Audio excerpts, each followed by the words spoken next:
Hi today, Mark Walter with Sun Multisport Events, bringing you another episode of our Sun Multisport PACT series. For those of you tuning in for the first time, this is where we are trying to help everyone stay positive as we navigate our way through this pretty challenging time with the coronavirus. So the PACT is designed to help you stay positive, keep adapting, remain connected, and continue training. And we figured the best way to do that is to reach out to some of the awesome people in the endurance community, the influencers and leaders out there, and find out how they're staying positive and adapting and remaining connected and continue training. So today I'm thrilled to have with us the voice of Ironman, Mr. Mike Reilly. Hi, Mike. How are you? Hey, Mark. How are you? Thank you very much for having me on. And it's fantastic you're doing this. Oh, thanks. So for those of you who don't know Mike, of course, is the announcer for all the Ironman events. He's also an author with his book, Finding My Voice, that came out about a year and a half ago now, or maybe 2 years. No, a year ago at your last year. That was the launch. So if you haven't seen Mike's book or purchased Mike's book, definitely go out and check that out. But again, thanks, Mike, for being here. And again, got like four legs of this packed stool, and let's get right into it. And tell me how you're staying positive. I mean, I know you've always been such an upbeat guy, positive guy, and like many, this has sort of taken away something from our lives that I know you love to do, which is to be out there announcing. So I'm sure it's been a challenge. How are you staying positive in this? You're right. It is a challenge, and it has been tough. By nature, I've always been positive because I'm looking forward to more athletes coming to great finish lines all over the world, and that kind of rules my world outside of my family. But this is I've been calling this the type of thing where you've got to talk to yourself. You've got to bring yourself up because all of us are in the same boat. Sometimes when one of your family or friends are down, you kind of go discover why and you try to help them. Well, we're all in the same boat. We're all kind of down below that water level right now, trying to get our heads out. And so what happens is you can't really use your network like we have in the past. So I find myself, if I go for a walk or a run or a bike ride, I'm okay. All right. I know it's tough, but you know what? There's some silver lining here. This is happening. That's happening. You're being more conscious about working out. You're keeping a positive attitude. It's actually like you're talking to yourself. So as I say to athletes when they're in the water and they're ready to go on a Ironman journey, for goodness sakes, or any triathlon, first timers in a sprint, they're scared. And I try to say to them, and I do say to them, we've only got control over one thing and one thing only today. We don't have control over the weather, the course, the traffic. We have control over our attitudes. So if you take care of it, it'll get you to the finish line. So that's how I look at it. Even though we have no idea, Mark, where our finish lines are at. We're running this doggone race, and that finish line just keeps moving on it. We can't see it. We almost can't envision it. So that's what the tough part is, and that's what's pulling people down. But I truly believe that there is a finish line in our futures, lots of them to come. We just have to be patient. Yeah, I totally agree. And I can't say there's been a lot of good news, but I find it encouraging that at least now there is more talk about kind of coming out the other side. They are finding that one of the biggest things, of course, is the stress on the healthcare system. So I think helping us to kind of get that under control, flattening the curve, is going to hopefully start to loosen restrictions and make things help things get back to normal faster. Yeah, and in the big picture of all, endurance sports, it's our lives, it's our income, it's our passion. But in the overall scheme of things, mass participatory events aren't going to be the first things that come back because there's so many other things in the foundation and the structure of our country that has to be healed, that has to be built back up before we can go pleasure ourselves by going out there and running a race. But it will come back. It's just our road may be a little longer than others, Yeah. and so when people are rescheduling like yourself events in August, September, October, November, that's really just around the corner. It'll be fall before we know how time goes, and Yeah. it's just going slower right now because how many workouts can I do in the garage, for God's sakes? You're like, oh my gosh. And how many Netflix movies can we watch? But that September, October time frame, I think will come around sooner than we think. And we'll be getting back out there doing what we love. Yes, agreed. So is that how you're adapting more workouts in the garage? And how about like announcing? How are you finding a new outlet for the need to speak and to announce? I said to somebody the other day, my gosh, my wife wants me to get back to work because she can't hear one more time when she wakes up in the morning, "You are an iron wife." I just can't do that anymore.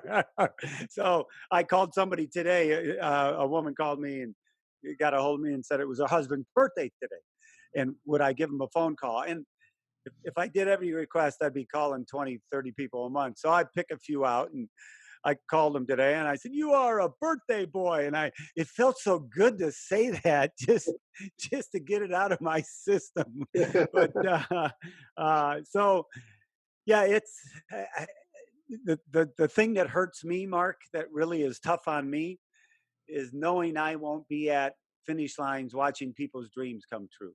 You Mm. won't be at finish lines watching people's dreams come true. And it really comes down to that. The athletes are our family, and we want to see them succeed as much as we want to succeed. That's why businesses like yourself are successful. That's why we love doing what we do. And so when that's taken away, we're all it's a downer. But Yeah. I think what we have to realize is obviously look at your past, all those great events you did. That time in your life will come back again in the future. It's just Yeah. got this gap that we've got to deal with. Yeah. Yeah, I mentioned before we started here how I just had to announce today rescheduling or canceling our June race. We do have a date later in the year, and I put together a little video for that and some of the photos of past events and basically said exactly that same thing. And what's kind of strange, and I kind of realized the other day, is I feel like such withdrawal. Even at this point, I wouldn't really have had a race anyway. It's more that this uncertainty and sort of knowing it's not going to be there, at least in the immediate near future. But I'm with you. It's going to be there eventually. We'll get there, and it'll be all the more sweeter when we do. On the other positive side, I've never seen so many people walk by my house. I go, who are these people?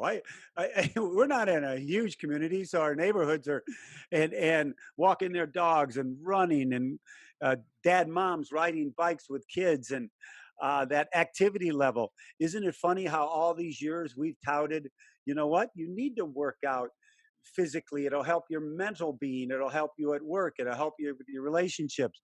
It'll help you cope.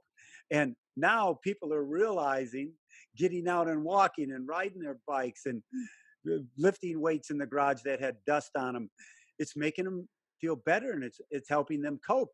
Well, Right. I hope that continues. I hope people keep that within their lifestyle, that hey, working out a little bit kind of got me through those tough times. Well, when we're back in better times, you still have tough days, and I hope they continue that lifestyle, part Yeah. of the lifestyle. Yeah, I've observed the same thing and agree 100%. Hopefully, a lot of people out on bikes, and as the weather turns even nicer here in the Northeast, hopefully that continues. So let's talk about staying connected. I've seen you do a couple things in support of the Ironman Foundation. I didn't realize you have a nice jump shot. Yeah.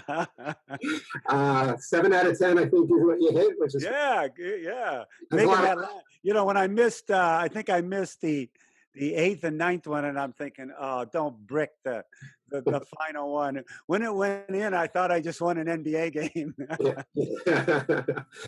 So you're staying connected through things like that. What else have you been up to, Mike? And what might you have coming down the pike, maybe? Well, obviously social media, it was about 3 weeks ago, and people kept sending me messages. Mike, we want to hear from you. We want to hear your voice. We want you to say something to us. And I'm going, geez, what am I going to say? I'm kind of in the dumps too. So I did a Facebook Live just off the cuff, kind of talking about things that were bothering me and how I was getting out of it, and it just blew up. And I said, all right, I'll try to do a little bit more of that. So it's really more of an engagement because, Mark, in a selfish way, it's as good for me as Mm. anybody. And I only really, I'm not trying to teach people lessons or, hey, you need to do this or you need to do that. You need to make your own assessment, but I just go over what is making me feel good and happy. I did push-ups, and I did a clap push-up, and I hadn't done that since who knows how long. And then shooting hoops on the just doing things differently in your daily routine to kind of perk yourself up and perk others up. And so that's what I've been doing Zoom calls with the family. My grandsons uh, met for the first time in their lives. There's cousins, second cousins in Las Vegas that had never met before. I mean, who's that? Who's that? And I'm thinking, oh my gosh, it took this coronavirus for the all the Rileys all over the country and world to get together and meet one another because we got Right. such a big family. And I'm, wow, that's so I coordinated that, and every Thursday night at 4 o'clock Pacific time, we all get on. Yeah. And with a little bit of Irish whiskey, which is good, to make Never sure hurts. we're all sane. Yeah. Well, it never hurts. Maybe the next day it hurts, but never Yeah. hurts. That's awesome. That's awesome. Yeah, I do think there are some positives like that. We talk about more people biking. Yeah, certainly once we come out of this, hopefully there are some of these, the positives that come out of it stick. Because it's going to be a changed world for sure. Yeah, it will be. We're going to have to adjust to things like, I mean, think about my world on flying everywhere, and if Lake Placid still comes off at the end of July, I actually was considering maybe I'll just drive out and take a road trip. Mm. Will I be safer that way? There's all those. Will, Right. will international, even if it's a September race, will an international athlete fly in to the U.S. or vice versa? I just we don't know. So it's going to be an ever changing landscape that you yourself has to adjust to. You can't. Oh my God, the news said this, or somebody told me that. You have to adjust to it. That it's going to be a slow process, ever changing landscape, and it's going to be day by day. And once we do that, you're not looking forward to 2 Wednesdays from now when oh, I hope this happens. You got to live in today Yeah. and adjust to today. Right. Yep.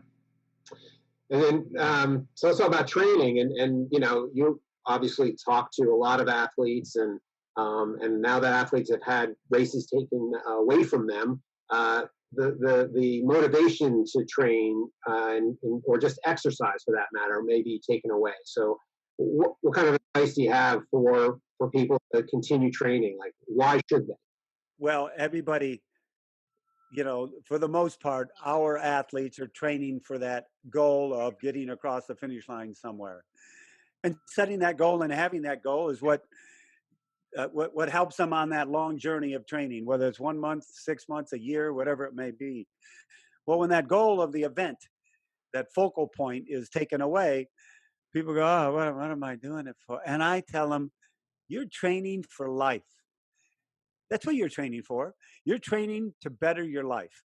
So what if there's not an event in the very near future? Yeah, it's bad. None of us like it that there's not events, and it's horrible. But you're going to control your life around, oh, I don't have an event, so I think I'll put myself down in the dumps. Get back, on the trainer in the garage, get out for those runs, a treadmill, whatever it may be, and train for life, because going to it's going to affect you positively on the mental aspect of it, which is sometimes very tough to control.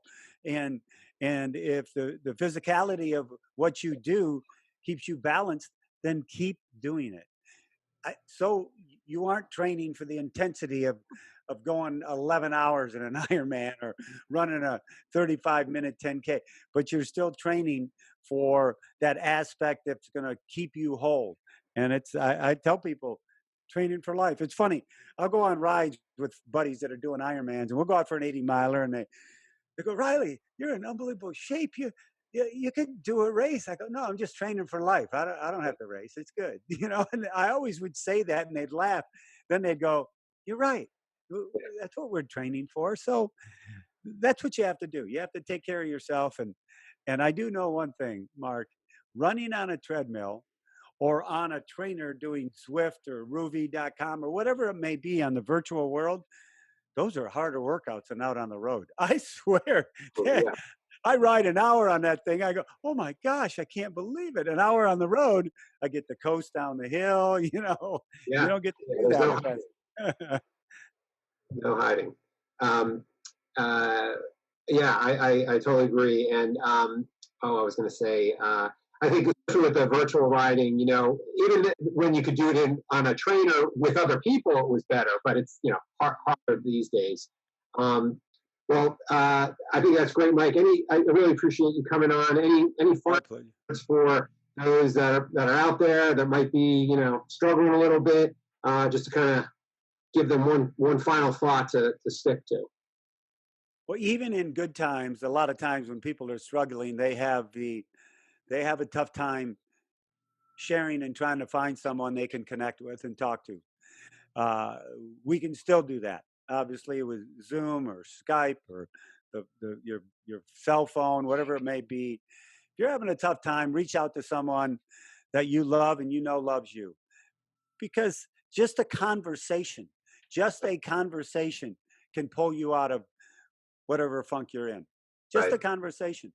But if you fail to make that initial step of calling somebody up and just asking for help, or, hey, I just want to talk, then that's on you.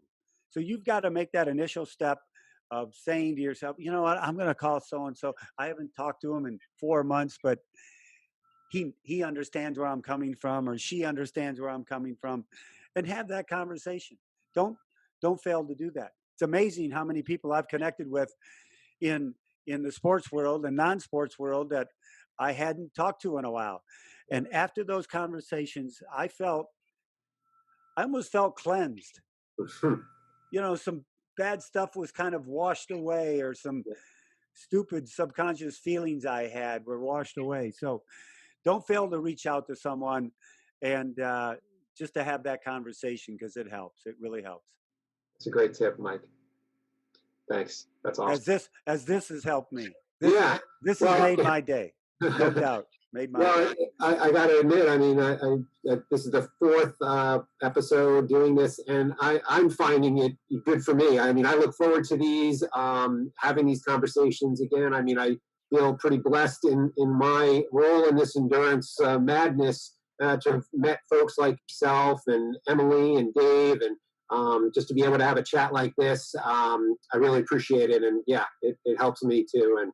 And hopefully it's helping other people out there, just kind of hearing it and hearing how others are feeling and dealing with the situation. Well, we are, this endurance sports world, we're a very close-knit, strong family. We always have been.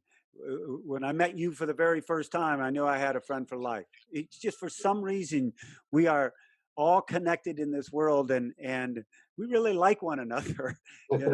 We like being around one another. And so this world is our world that we are going to make sure goes on and is solid because of the network of the people within it. And so that's what gives me the most pleasure, of knowing I've got friends in this world that share my passion and share the passion to make sure athletes can attain their goals. Great. Totally agree. Well, thanks again, Mike. And hey, buddy. Well, say hi to the family for me. I will, and say hi to Andy and everyone else. I will. All right. Take care of yourself. Talk to you later. Aloha. All right. Bye-bye.